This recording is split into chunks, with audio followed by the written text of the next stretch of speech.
So these are some things which could be creating difficulties for us, in today's scenario. So that's why we're looking at the management. So that now we've looked into what is causing us the stress. Second is we've just looked into what are the symptoms of stress, because pretty much nobody comes to us just saying, oh, I've come to a mental health professional because I am feeling very, very stressed. Very few people come. Most people will come with symptoms. Symptoms such as lack of motivation, ghabrahat, increased heartbeat, constant low mood. So these are some of the symptoms that people will come with. Constant headaches not going away. And now let's look into the management. So when we talk of management, we always look into the 3 strategies, which is the first thing is the awareness. So unless we are aware of what is happening to us, we can never find the solution. So the last 15 minutes, what I have helped you people do is to create some awareness about your own self. That what is it that's causing me stress, one, and how is it that I react to stress. Now, we're going to look at things which are how to create the control. Next, please. So what is causing you the stress and how do you react to it? Next. How are we going to balance it? Next. How are we going to control it? So we will be talking about some controlling measures also. Next, please. So I'm not going to read this out. Everybody can see this on their screen. So this is like I told you people to divide the buckets of the concerns. So first, like I said, we identify concerns, the buckets of the concerns. I told you self-related concerns. So this is some answers to how to heal yourself on a personal space level. Although I will allow you to share about 4 of these slides. You could share it with them, they could keep it with them. Yes, ma'am, sure. So kindly take few seconds to read all these points. It's very, very important.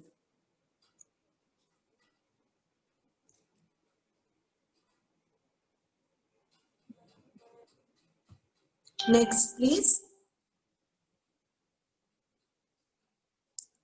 So these are some tips to help you in your relationship. Next, please. Of course, this may not be valid for you people because this is usually for parents, but we should still share this. Maybe you could share it with your parents. That will also be nice. Next. Very, very importantly for the elderly, we shall share this slide with you people.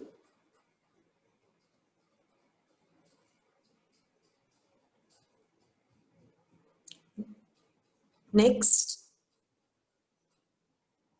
So it becomes a very, very important. One of the main things to do is very important to fix your routine, some regular sleep and regular meal patterns. What is happening to most people is that they are losing the sleeping patterns is because normally what they started doing is sleeping in very late, watching Netflix, watching too much screen time. And then what happens is when you're sleeping very late, you're waking up late. Now we need to understand our body has a circadian rhythm. We work with a clock. God or the universe has designed it like that, that when the sun comes up, we are supposed to wake up. When the sun goes down, we are supposed to start winding down. Now, what happens with a lot of people is that what they're doing is till very late at night, they keep watching TV and things like that or screen. So that doesn't allow the melatonin to flow properly. Now, if the melatonin will not flow properly, very naturally so, you are not going to get proper sleep because the lights from the screen don't allow the melatonin to flow out, right? And some regular meal patterns is also very necessary. We are finding people skipping their meals, skipping breakfast, they're waking up late, just rushing into the class or rushing into the Zoom meeting for the class or for their work. So please make sure you get ready. That is also very important. Create some freshness. People are bathing in the afternoon. So the routines are lost. If the routine is lost, you'll never be able to function properly. And if your physical body is not okay, mentally you'll never be all right. You'll definitely get symptoms of anxiety. Some physical exercise every day, very, very important to release the serotonin and endorphins. So at least an hour of physical exercise every day. In fact, when we had the lockdown, we were insisting on physical exercise twice a day. Once for yourself and once doing some fun stuff with the family, whether yoga, Zumba, whatever you like. 10 minutes of breathing, simple breathing exercises, pranayam. You could look on YouTube, you could get hold of it. It's very, very helpful. Some meditations, 10 minutes a day. You could just, very fortunate this time of the year, we are getting some lot of free meditations available from very highly spiritual gurus. You can log into, Sri Sadhguru. They're all offering free meditations, and mass meditations are fantastic. Indulging in an old hobby can be very, very interesting to, for people, because old hobbies are known to create some positive effect. So old hobbies, everybody's loved an instrument, writing, cooking, somebody's like gardening. So pick that up, spend some time. That allows a lot of grounding. Some slides, yes, we will be able to share, maybe 5. A lot of people are sending a request for the presentation, but not beyond. Yeah, because there's a copyright on it, unfortunately. Okay, so daily prayers, chanting, grounding exercises are also very, very important. And lastly, and not the least, a very strong structure of friends and family. So today we say, even if you have 3 people to count on your fingers who are available for you, where you can just give them a call as an SOS call, as in when you need, you should feel very blessed. So, and the last slide, please. So this brings us to the 6 dimensions of wellness. Sai, what I'll do is I will share a video with you along with the slides, which you can share with them. Anushka, you could send them the LiveFit video along with the slides from 24 till the end. Sure. 24 to 29 slides you could send Sai, and you could also, of course, add the first slide to it, and then you could share LiveFit video. And Anushka, Sai, a lot of answers which people are asking for questions will be answered there. So now we're not looking at just a 3-dimensional approach of mind, body, soul. We're looking at a 6-dimensional approach of environmental, spiritual, social, physical, intellectual, and emotional well-being. So if we want to feel well in mind and body, we need to be well in all these aspects. So with that, I think that we come to the end of the presentation. I think we have about 10 minutes or so of some question answers, and we're happy to take them. Yeah, ma'am, thanks a lot. It was like a really great insight. So guys, if you have any questions, you can put it in the chat box.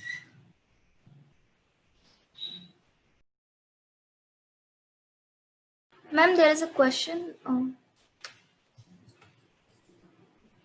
How Yes. to deal with trauma? Yeah. Sorry? How to deal with trauma? How to deal with trauma?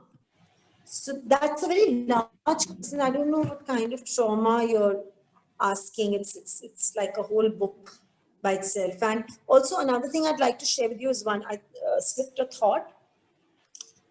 We also have an app, for de-stressing, which is, there is no financial or monetary exchange in that app. We'll share that on the slide with you also.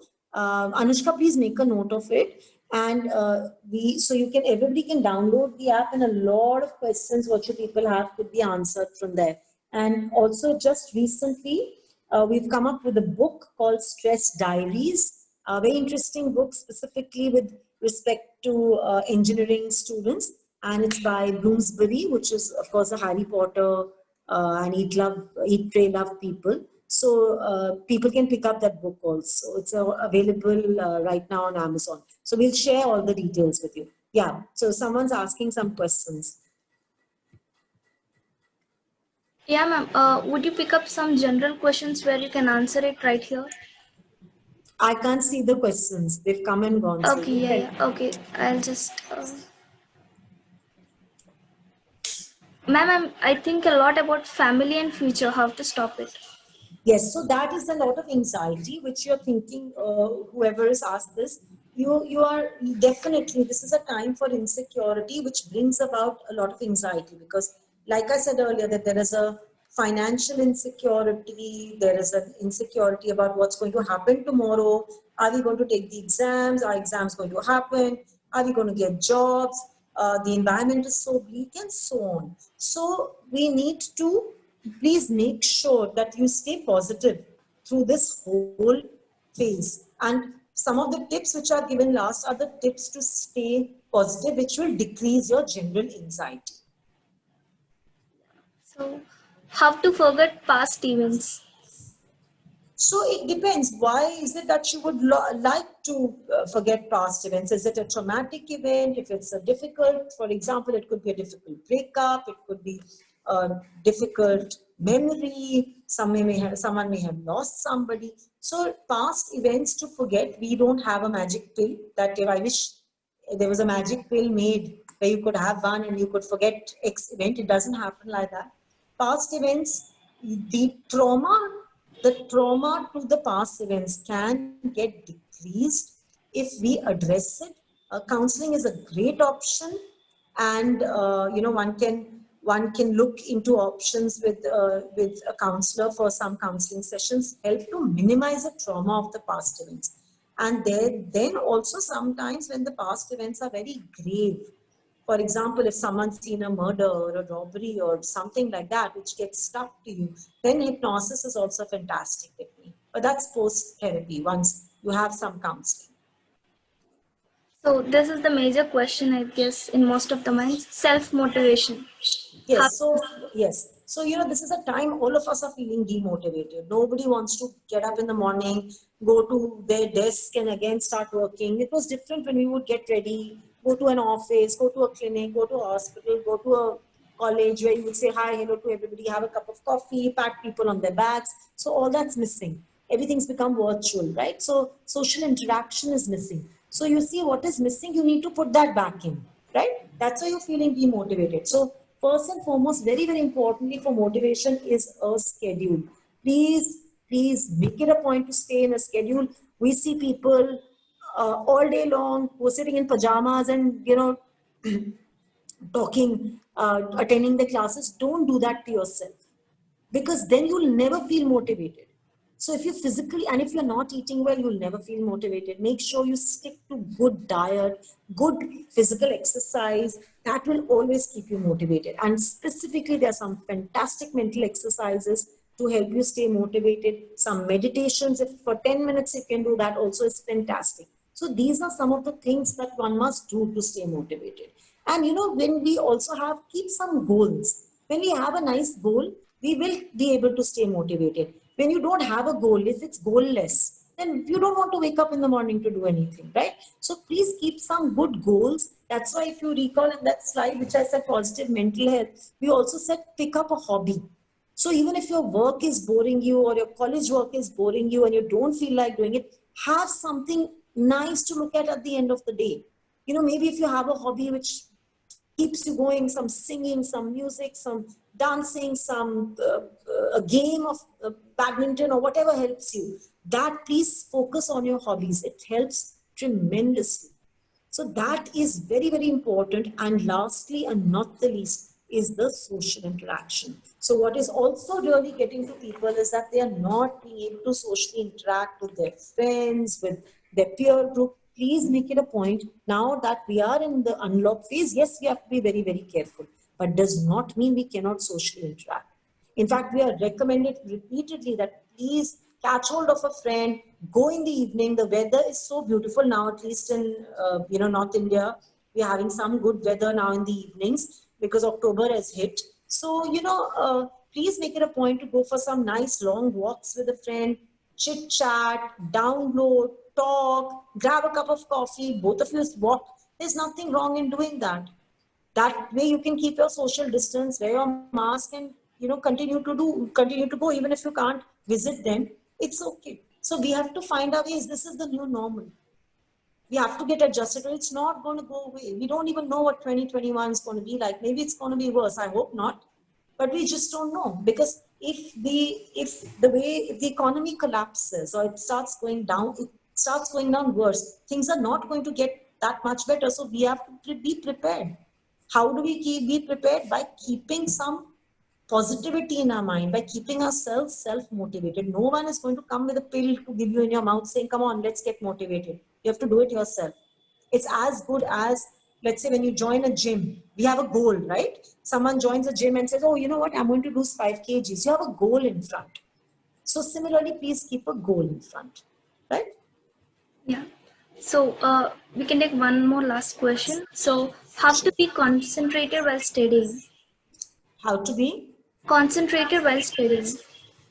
Okay, so how to keep your focus, right? So like I said, all the 5 points which I talked about all stay valid. So one is you're keeping a proper schedule. That means you get enough sleep. If you don't get sleep, you're not going to be able to concentrate. Making sure you're physically doing some good exercises.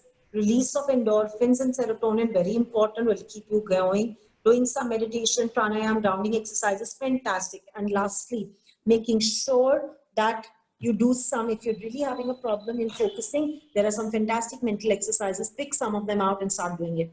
And a great way to start is start doing a 10-minute breathing exercise. Pick up a pranayam from YouTube, just 10 minutes. It works on the autonomic nervous system. It's going to be fantastic.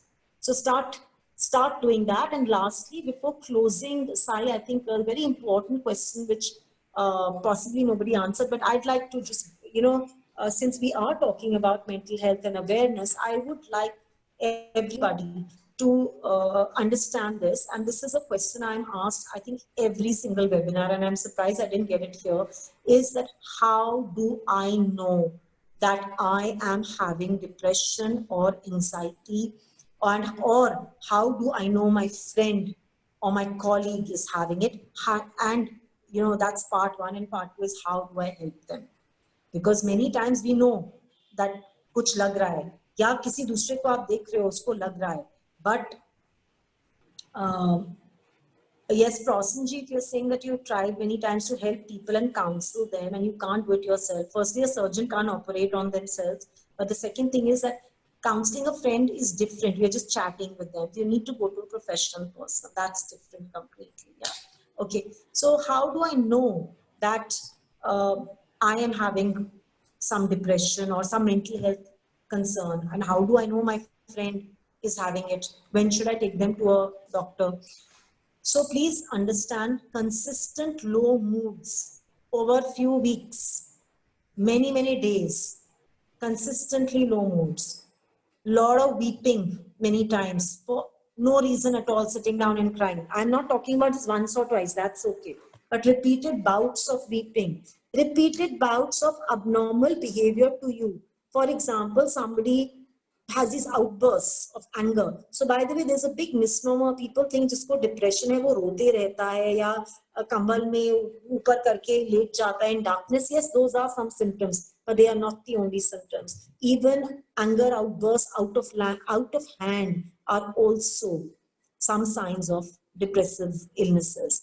Then of course, when we come to severe cases, then there are, thoughts looming around suicide, right? Otherwise, also a lot of feeling where you're not feeling good, something called anhedonia.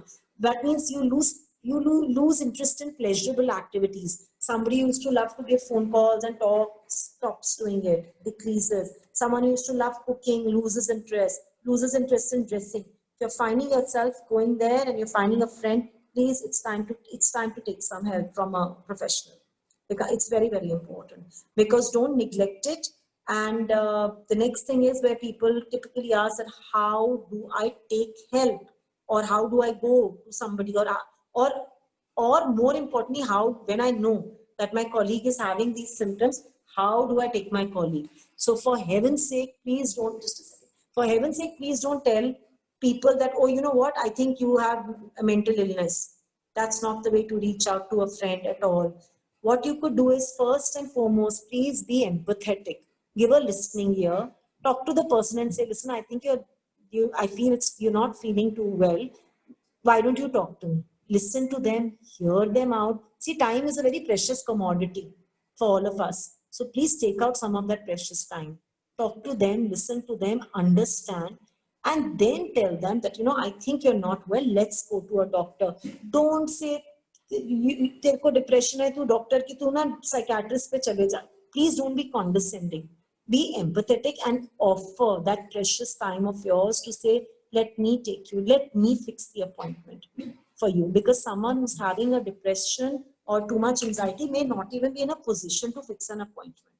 And they'll keep putting it off to say that, oh, I'll do it later, I'll do it tomorrow. So let me help you. Let me find somebody. Here is a link. Here are 2 people I've found. See who you like. Let me help you. And if you want, I'll sit with you for 15 minutes in that session. See, everything is online now. So please offer that help. And once someone has taken that help, please ensure you speak to them few times or week after week so that you can help them throughout for recovery, right?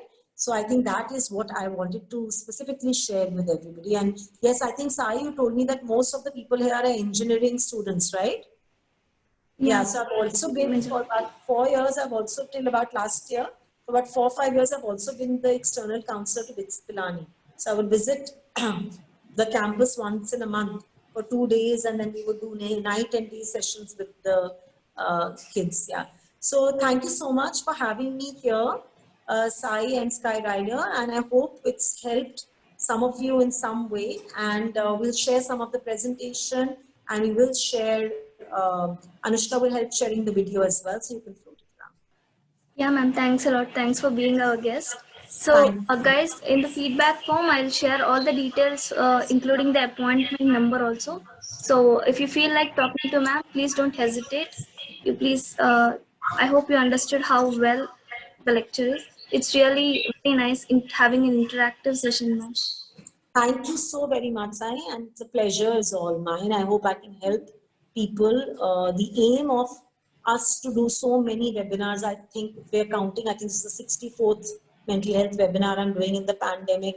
We're counting, it's the entire intention is to just help people understand and then, take this forward. So please do share this with people so that it can help them. Thank you. Thank you, Sai. Okay, bye-bye. Yeah, thank you, ma'am. So thanks for being great listeners, guys. So I'll share you all the details through mail. So don't worry. You'll get the feedback link and the contact details and the slides in the mail. So you'll receive it in a half an hour or so. So thank you, sir. Okay, bye. Thanks to the audience for being such a good listener. And thanks, Anushka, for helping. Bye.